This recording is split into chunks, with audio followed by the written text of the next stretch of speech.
नमस्कार. मी डॉक्टर राजकुमार माखीजानी. मी एक डेंटिस्ट आहे. आमचा नाशिक रोडला फॅमिली डेंटल केअर करून क्लिनिक आहे. इथे आम्ही मागच्या 18 वर्षांपासून दातांच्या सर्व ट्रीटमेंट्स अवेलेबल ठेवल्या आहेत. लहान मुलांपासून वयस्करपर्यंत सर्व दातांच्या ज्या पण ट्रीटमेंट्स असतात, ते आम्ही इथे उपलब्ध करून देतो. आज आपण डेंटल इम्प्लांट्सबद्दल थोडीशी माहिती घेऊया. डेंटल इम्प्लांट्स काय असतात, केव्हा लागतात, कोणासाठी आहेत, अशी पूर्ण माहिती मी तुम्हाला आज द्यायचा प्रयत्न करतो. जेव्हा आपले दात कुठल्याही कारणाने काढावे लागतात किंवा निघून जातात, तेव्हा आपण कृत्रिम दात बसवायचा विचार करतो. तर कृत्रिम दात जे असतात, ते बसवायचे बरेच ऑप्शन्स असतात.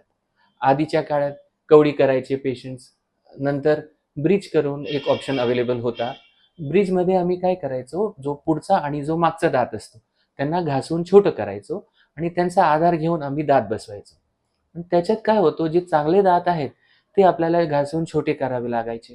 त्याच्यामुळे त्यांची लाईफ पण कमी होते आणि ब्रिज जो आहे, तो लाँग टर्मसाठी इतकं चांगलं नसतं. तर डेंटल इम्प्लांट्स म्हणजे काय असतो, की आपण देवाने दिलेला जो मूळ असतो दाताचं, तसं आपण एक कृत्रिम मूळ हाडामध्ये टाकतो आणि त्याच्यावर दात फिक्स करतो. हाडामध्ये फिक्स झाल्यामुळे आपण त्याच्यावर कितीही कडक चावू शकतो, कितीही गरम थंड खाल्ल्यावर त्याच्यात काही त्रास आपल्याला होत नाही. तर इम्प्लांट्स काय असतात? इम्प्लांट एक टायटेनियमचा कृत्रिम मूळ आहे. बऱ्याच लोकांना अशी गैरसमज आहे, की एक स्क्रू टाकतो आपण. स्क्रू सारखा दिसणारा असतो इम्प्लांट, पण तो स्क्रू नसतो. आपण काय हाडामध्ये स्क्रू टाकत नाही.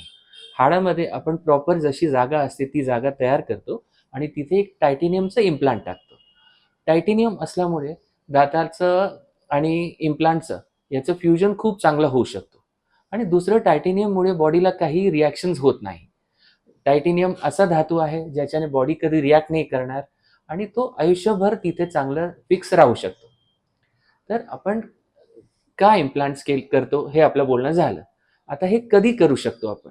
तर वयाच्या 18 पासून पुढे 80-90 कुठल्याही वयात आपण हे इम्प्लांट्स करू शकतो.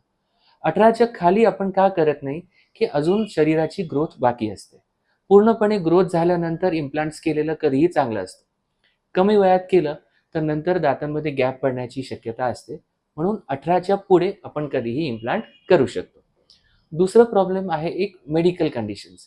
बऱ्याच लोकांना ही भीती असते, की मला डायबिटीज आहे, मला ब्लड प्रेशर आहे, तर मी इम्प्लांट्स करू शकतो का? इम्प्लांट डायबिटीजमध्येही करू शकतो आणि ब्लड प्रेशरमध्येही आपण करू शकतो. फक्त डायबिटीज आपल्याला कंट्रोलमध्ये पाहिजे. अनकंट्रोल डायबिटीज असल्यावर आपण इम्प्लांट्स करू शकत नाही. तर त्याच्यासाठी आपण कुठल्याही आपल्या जनरल फिजिशियनकडनं एक छोटंसं डिस्कशन करून, औषधांमध्ये बदल करून, शुगर कंट्रोलमध्ये आणून इम्प्लांट करू शकतो. असं तर होणार नाही, की आपण इम्प्लांट करू शकणार नाही. इम्प्लांट कुठल्याही वयात करता येईल. जास्त ब्लड प्रेशर असला तर आपण ब्लड प्रेशर कंट्रोलमध्ये आणून आपण इम्प्लांट करू शकतो. काही लोकांना रक्त पातळ करायच्या गोळ्या चालू असतात. तर त्याच्यातही काही रिस्क नसतो. त्या ठराविक काळासाठी कधी 3 दिवस किंवा 5 दिवस बंद करून आपण इम्प्लांट करू शकतो. इम्प्लांट्स करणाऱ्या पेशंट्समध्ये काही गैरसमज असतात, की इम्प्लांट केल्यावर मला खूप त्रास होईल किंवा मला खूप सूज येईल. तर कमी 50% पेशंट्समध्ये इम्प्लांट केल्यानंतर बिलकुल बी त्रासही होत नाही, दुसऱ्या दिवशी काही सूजही येत नाही. काही पेशंट्समध्ये जिथे हाड खूप कमी असेल किंवा वय जास्त असेल, तर दुसऱ्या दिवशी थोडीशी सूज येऊ शकते किंवा थोडं दुखणं, जे नॉर्मल पेन किलर्सनी आपण कमी करू शकतो, तसं होऊ शकतो.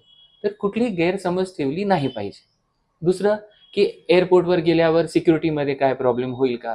एम-आर-आय किंवा सीटी स्कॅन करताना काही प्रॉब्लेम होईल का? तर इम्प्लांट लोखंडी नसतो, तो टायटेनियम असतो. तर एअरपोर्टवर सिक्युरिटी चेकिंगमध्येही किंवा सीटी स्कॅनमध्ये, एम-आर-आयमध्येही आपल्याला काही प्रॉब्लेम होणार नाही. अजून एक, की इम्प्लांट्सचं कॉस्ट किंवा कॉस्ट व्हेरिएशन का असतो? कुठल्या क्लिनिकमध्ये इम्प्लांटचा खर्च कमी आहे, कुठल्या क्लिनिकमध्ये इम्प्लांटचा खर्च जास्त आहे. तर हे डिपेंड करतो डॉक्टरांच्या स्किल्सवर. त्यांनी किती ज्ञान घेतलेलं आहे, त्यांचा किती अनुभव आहे, इम्प्लांटचं ब्रँड कुठला आहे. जर चांगल्या क्वालिटीचं जर आपण इम्प्लांट टाकलं, तर स्वाभाविक आहे की त्याचं कॉस्ट वाढेल. जे आपण दात बसवतो, ते डिजिटल पद्धतीने बनवलेलं आहे की हाताने बनवलेलं आहे. या सगळ्या गोष्टींमुळे इम्प्लांटचा खर्च कमी किंवा जास्त होऊ शकतो. तर आपल्याला चांगली क्वालिटी पाहिजे आणि लांब टिकणारा पाहिजे, तर मग आपण खर्चाकडे न बघून चांगले इम्प्लांटकडे बघितलं पाहिजे. तुम्हाला इम्प्लांटबद्दल काही माहिती पाहिजे असेल किंवा इम्प्लांट करायची इच्छा असेल, तर तुम्ही कधीही आमच्या क्लिनिकला संपर्क करू शकता. आमच्या क्लिनिकचे पूर्ण डिटेल्स आम्ही तुम्हाला देऊ. नमस्कार.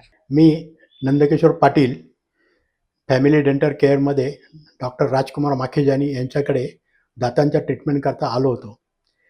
माझ्याबरोबर माझ्या मिसेसच्याही दातांचा प्रॉब्लेम होता. माझे समोरचे खालचे दात हालत होते. मिसेसला पण चावायचा प्रॉब्लेम होता. माझ्या मिसेसला डायबिटीस पण आहे. या सर्वांचं लक्षात घेऊन डॉक्टर माखीजानी यांनी व्यवस्थित ट्रीटमेंट केली आणि आम्हाला काही वेदना झालेल्या नाही आहेत. आता आमचे दात दिसायलाही सुंदर आहेत, चावायलाही काही प्रॉब्लेम नाही. एकदम व्यवस्थित ट्रीटमेंट केलेली आहे. तर मी डॉक्टर राजकुमार माखीजानी यांचे आभार मानतो. माझं नाव चंद्रकांत शिवराम दंडेवाळ आहे. मी माझ्या मिसेसला दात झिजल्याचा प्रॉब्लेम होता.